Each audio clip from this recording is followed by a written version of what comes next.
믿을 수 없는 일이 벌어졌습니다. 한국의 땅 하나를 둘러싸고 나라와 기업, 그리고 한 사람의 양심이 충돌하기 시작했습니다. 개발이라는 이름으로 바다를 삼키고 생명을 짓밟고 있는 나라, 바로 중국이죠. 한순간에 거대한 돈의 파도가 밀려들었습니다. 리조트, 카지노, 초대형 매립 프로젝트. 이 땅은 개발업자들의 입맛대로 짓밟힐 위기에 놓였습니다. 넓은 땅덩어리를 가지고 있음에도 불구하고 중국 기업들이 개인의 사리사욕을 위해 한국 땅을 사들이고 있는데요. 하지만 그냥 땅이 아니었습니다. 수백 종의 생명, 수천 년의 시간이 깃든 지구의 마지막 숨구멍이 위협받고 있는 상황입니다. 그런데 놀라운 것은 이 싸움 한복판에 중국 출신의 한 과학자가 이를 막고 서 있었다는 겁니다. 하지만 그 선택의 대가는 결코 가볍지 않았습니다. 커리어, 명예, 조국, 모든 것을 걸어야만 했으니까요. 대체 무슨 사연인지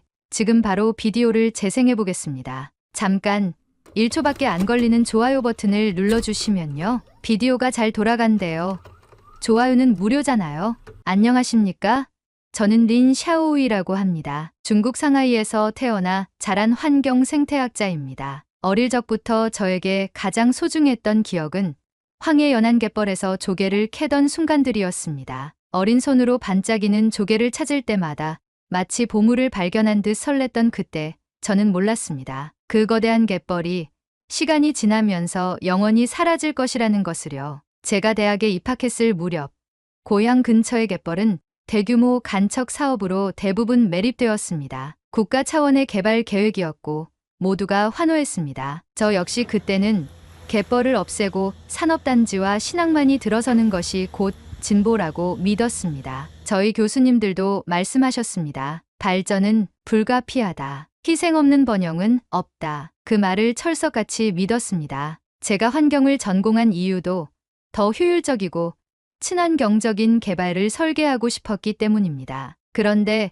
어느 순간부터 이상한 허전함이 마음 한켠을 파고들기 시작했습니다. 매립된 갯벌 자리에 들어선 공단에는 철새 한 마리 날아들지 않았습니다. 바다 냄새가 사라진 대신 매캐한 공장 매연이 코를 찔렀습니다. 아이들은 철새를 모릅니다. 저조차도 이제 조개를 손으로 집어 올리던 기억이 희미한 꿈처럼 느껴지기 시작했습니다. 그때부터였습니다. 저는 스스로에게 물었습니다. 이게 정말 발전일까? 이후 저는 환경보건 분야로 전공을 바꾸었고 박사과정을 밟으며 세계 곳곳의 연안 생태계 복원 사례를 찾아다녔습니다. 그러던 중 우연히 한 논문을 발견했습니다. 제목은 이랬습니다. 한국 서천 갯벌, 철새들의 마지막 천국. 한국이라니요. 저희 나라와 같은 황해를 공유하는 그 나라에 아직 살아있는 갯벌이 남아있다니 믿기 힘들었습니다. 게다가 그 갯벌이 유네스코 세계자연유산에 등재되었다는 사실은 더욱 놀라웠습니다. 그 무렵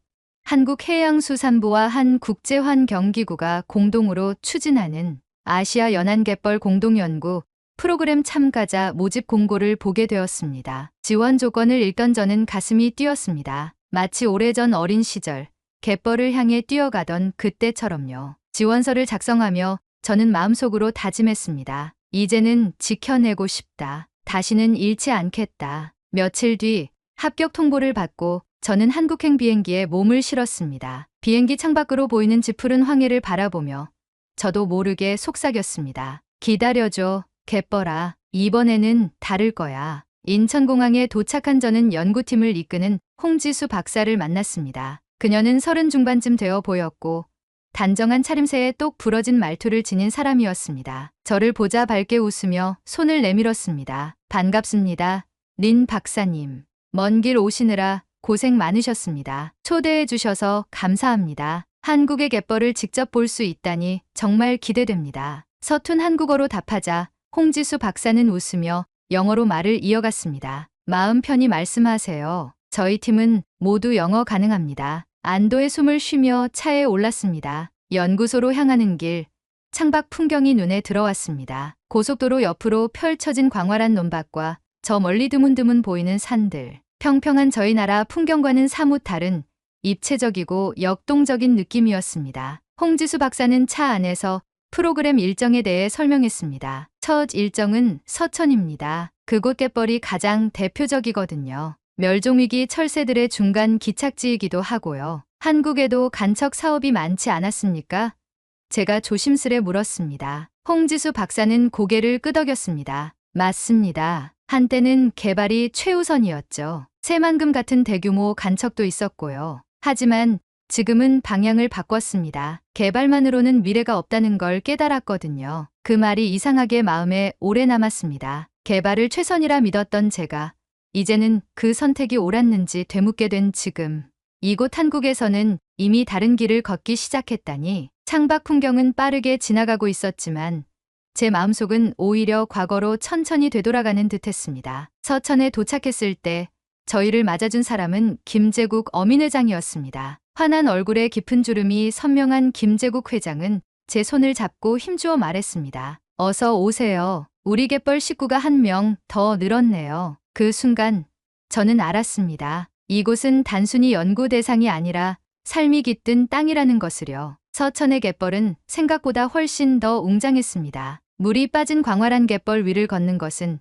마치 살아있는 땅의 맥박을 느끼는 일 같았어요. 발밑으로는 부드럽고 단단한 진흙이 규칙적인 호흡처럼 천천히 물결치고 있었습니다. 간혹 푹 꺼지는 곳이 있어 조심조심 발걸음을 옮겨야 했지만 그런 긴장감조차 저를 설레게 만들었습니다. 김제국 어민회장은 삽을 들고 능숙하게 갯벌을 파냈습니다. 삽자루를 몇 번 꾹꾹 눌러 땅을 들추자 갈색 껍질의 조개가 모습을 드러냈습니다. 이 조개 하나가 갯벌 건강을 말해주는 증거요. 흙이 살아있으니까 이런 생명들이 버티고 있는 거요. 김제국 회장의 손바닥에 놓인 조개를 바라보며 저는 속으로 감탄했습니다. 한 생명이 이렇게 고요한 흙 속에서 숨 쉬고 있다는 사실이 경이로웠습니다. 손에 쥔 조개의 따뜻한 감촉이 전해져 오면서 잊고 있던 감정이 밀려왔습니다. 어린 시절 고향 갯벌에서 조개를 주워 들던 그 순간들의 따뜻함과 연결되었기 때문입니다. 주변을 둘러보니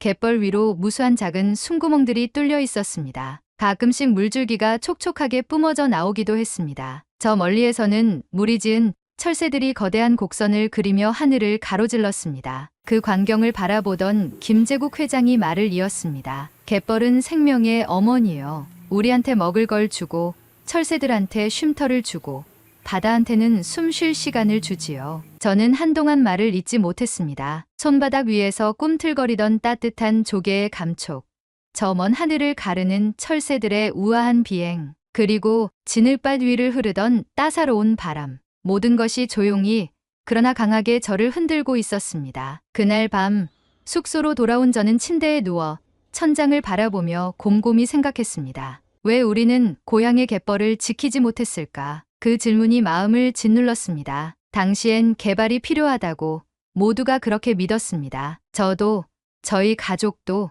친구들도. 그러나 결국 남은 것은 허공을 가르는 공장 매연과 침묵뿐이었습니다. 베개를 끌어안고 한참 동안 눈을 감은 채 누워 있었습니다. 가슴 한 구석이 저릿하게 아팠습니다. 다음날 아침 연구소에서 열린 회의에 참석하기 위해 나섰습니다. 홍지수 박사와 연구팀은 이미 서류와 태블릿을 정리하며 분주하게 움직이고 있었습니다. 회의 시작 직전 홍지수 박사가 조심스레 저를 불렀습니다. 린 박사님, 잠깐 이야기 좀 하시겠습니까? 따라 나선 복도 끝.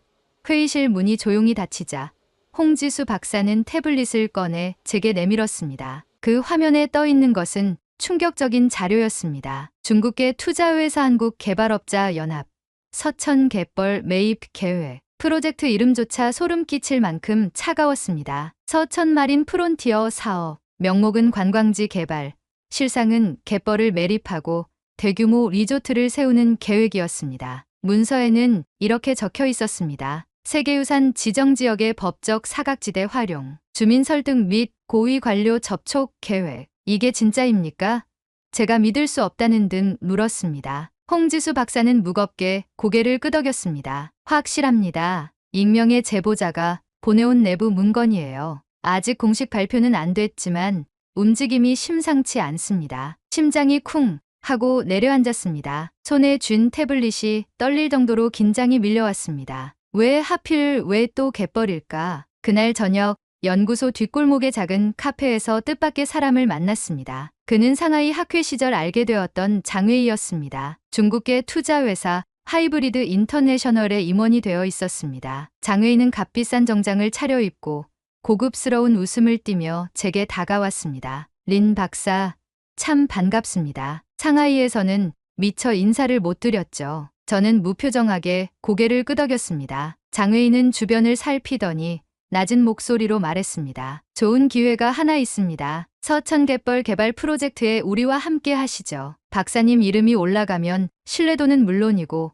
보상도 충분히 준비되어 있습니다. 저는 숨을 삼켰습니다. 장웨이는 말을 이었습니다. 박사님께서 작성할 보고서만 조금 조정해 주시면 됩니다. 아주 간단한 일입니다. 박사님 커리어에도 큰 도움이 될 겁니다. 갯벌은 세계유산입니다. 이곳은 단순한 땅이 아닙니다. 제 목소리가 떨렸습니다. 장웨이는 아무렇지도 않다는 듯 미소 지었습니다. 세계유산이 뭐 별거입니까? 부지 조성하고 철새 보호구역 몇 군데 지정해주면 다 해결됩니다. 돈이면 불가능한 게 없지 않습니까? 그 순간 저는 어릴 적 고향 갯벌을 떠올렸습니다. 공사장 울타리 너머로 보았던 마지막 갯벌. 삽시간에 흙더미로 변해버린 생명들의 땅. 아무도 우리에게 묻지 않았습니다. 어린 저 역시 목소리를 내지 못한 채 그저 바라보기만 했습니다. 저는 이를 악물고 대답했습니다. 저는 다시는 눈 감지 않을 겁니다. 장웨이의 표정이 일순 굳었습니다. 그러나 그는 곧 가볍게 웃으며 자리를 털고 일어났습니다. 시간은 충분합니다. 천천히 생각해 보시죠.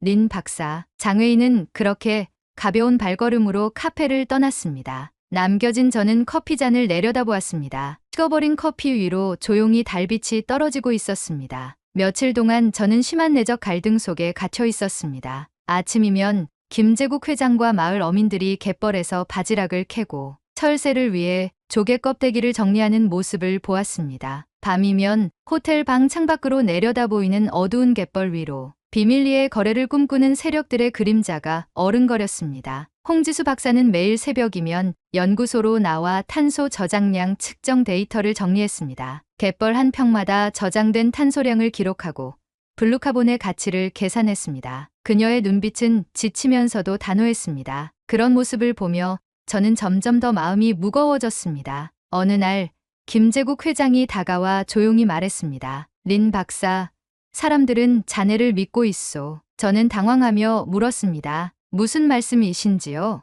김제국 회장은 조심스럽게 한숨을 쉬었습니다. 서천갯벌을 지키는 일이 이제 자네 손에 달려 있는지도 몰라. 우리는 과학자들을 믿소. 우리야 갯벌이 소중하다는 걸 몸으로 아는 사람들이지만 밖에 있는 사람들은 숫자와 이론을 믿지 않겠소. 그 말은 가슴을 후벼 팠습니다. 저는 과거 상하이에서도 비슷한 상황을 겪었습니다. 그때는 아무것도 하지 못했습니다. 교수들이, 관료들이, 기업가들이 하나같이 개발이 필요하다고 말할 때 저는 조용히 고개를 끄덕였을 뿐이었습니다. 그래서 갯벌은 사라졌습니다. 그리고 저는 아직까지도 그 죄책감에 시달리고 있었습니다. 그날 저녁 홍지수 박사가 다시 저를 불렀습니다. 연구소 비상회의실, 불 꺼진 방 안에서 그녀는 태블릿을 꺼내 보였습니다. 린 박사님, 상황이 더 나빠졌습니다. 태블릿 화면에는 서류 하나가 떠 있었습니다. 하이브리드 인터내셔널, 서천갯벌 일대 부지 선점 계약 체결 임박. 지금 이 순간에도 장웨이 측은 일부 토지주들과 비밀리에 계약을 맺고 있습니다. 이대로라면 갯벌의 일부가 개발될 가능성이 있습니다. 홍지수 박사의 손이 떨렸습니다. 그녀가 보여준 영상 속에는 개발업자들이 마을 주민들에게 거액의 보상금을 제시하며 설득하는 장면이 담겨 있었습니다. 사람들은 갈등했습니다. 누군가는 거절했고 누군가는 망설였습니다. 저는 숨을 삼켰습니다. 우리가 할 수 있는 일은 없습니까? 그러자 홍지수 박사는 조용히 말했습니다. 린 박사님, 국제 기자회견이 예정되어 있습니다. 서천갯벌의 가치를 전 세계에 알릴 기회입니다.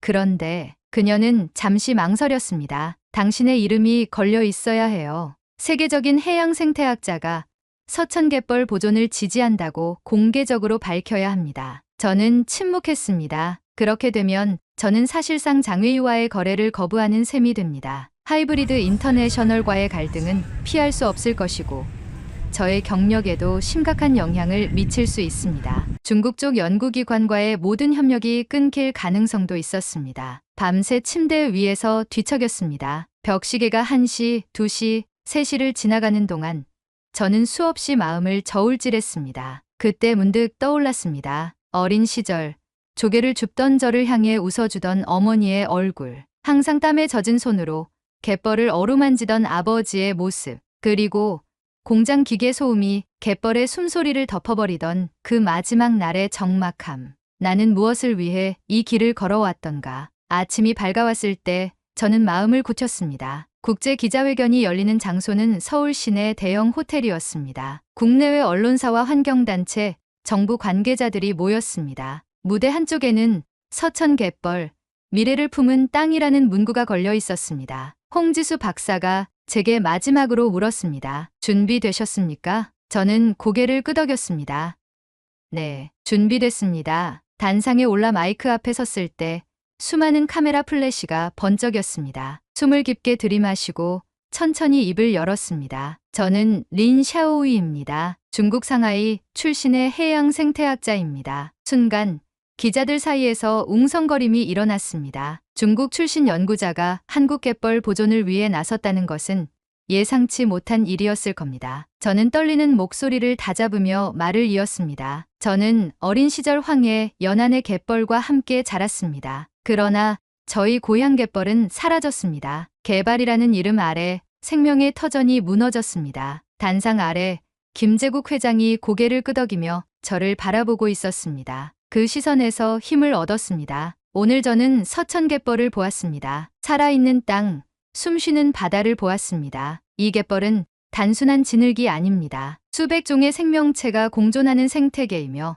지구를 위한 천연 탄소 저장고입니다. 그리고 무엇보다 미래 세대에게 물려줄 소중한 유산입니다. 숨을 고르며 말을 이어갔습니다. 제가 이 자리에서 말씀드리는 이유는 단 하나입니다. 우리는 2번 같은 실수를 반복해서는 안 됩니다. 그 순간 장웨이가 뒤편에 앉아있는 모습이 보였습니다. 그의 눈빛은 차갑고 무표정했습니다. 저는 정면을 바라보며 마지막으로 선언했습니다. 저는 서천 갯벌 보존을 지지합니다. 어떤 유혹도 어떤 위협도 이 진실을 바꿀 수 없습니다. 순간 회견장은 정적에 휩싸였습니다. 그러다 한 명이 박수를 쳤습니다. 이어서 2명, 3명, 그리고 곧 회의장 전체가 우레 같은 박수로 가득 찼습니다. 그날 제 인생은 바뀌었습니다. 기자회견이 끝난 뒤 저는 한동안 정신을 차릴 수 없었습니다. 수많은 카메라 플래시, 쏟아지는 질문들, 그리고 기자들의 촘촘한 눈빛들 속에서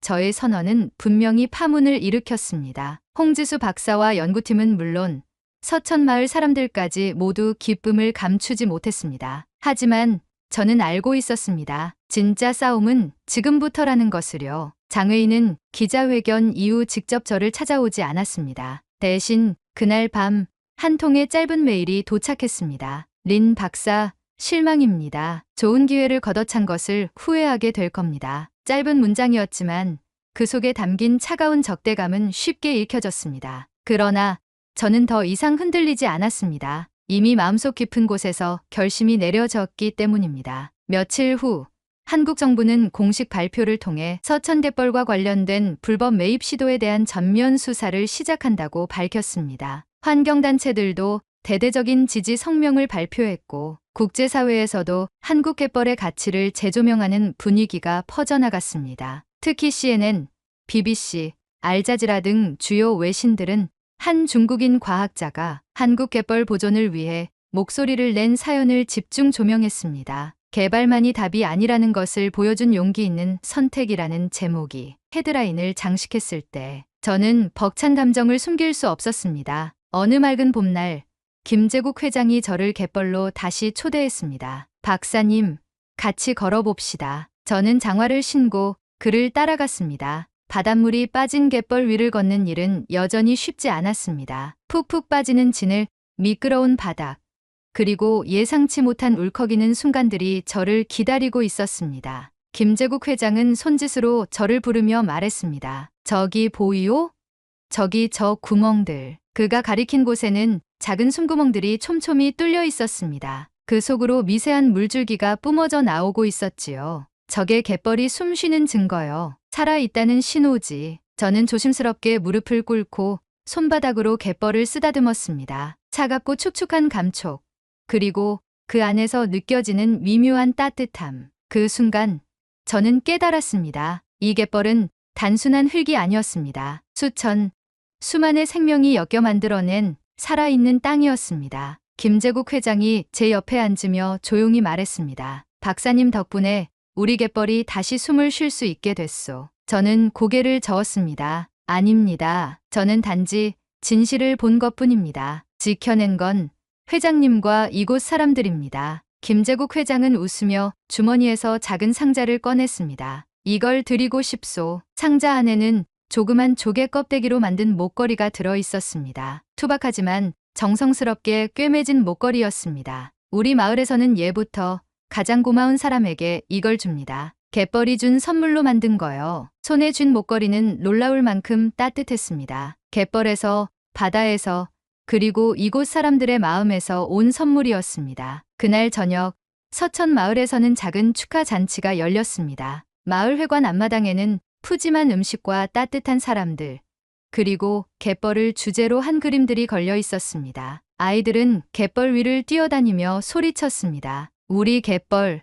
우리가 지킨다. 어른들은 웃으며 박수를 쳤고 김제국 회장은 마이크를 잡고 말했습니다. 이제 우리 갯벌은 세계 모두의 보물이 됐소. 앞으로도 이걸 지키는 건 우리 모두의 몫이오. 그 말에 저는 고개를 끄덕였습니다. 잔치가 끝난 후 밤하늘 아래 홀로 갯벌을 걷다 보니 저 멀리서 철새들이 달빛을 가르며 날아오르고 있었습니다. 그들의 힘찬 날갯짓을 보면서 저는 속삭였습니다. 이제 다시는 너희를 잃게 하지 않을게. 돌아오는 길, 김제국 회장이 제게 조용히 말했습니다. 박사님, 혹시 다음에도 서천에 오면 우리 갯벌 안내자가 되어주겠소? 저는 웃으며 답했습니다. 물론입니다. 갯벌이 저를 부를 때까지 언제든지. 그렇게 저는 잃어버렸던 고향 갯벌의 아픔을 조금이나마 치유받은 듯했습니다. 그리고 이제는 지켜야 할 또 다른 갯벌, 또 다른 생명들을 위해 살아가기로 마음먹었습니다. 시간이 흘러도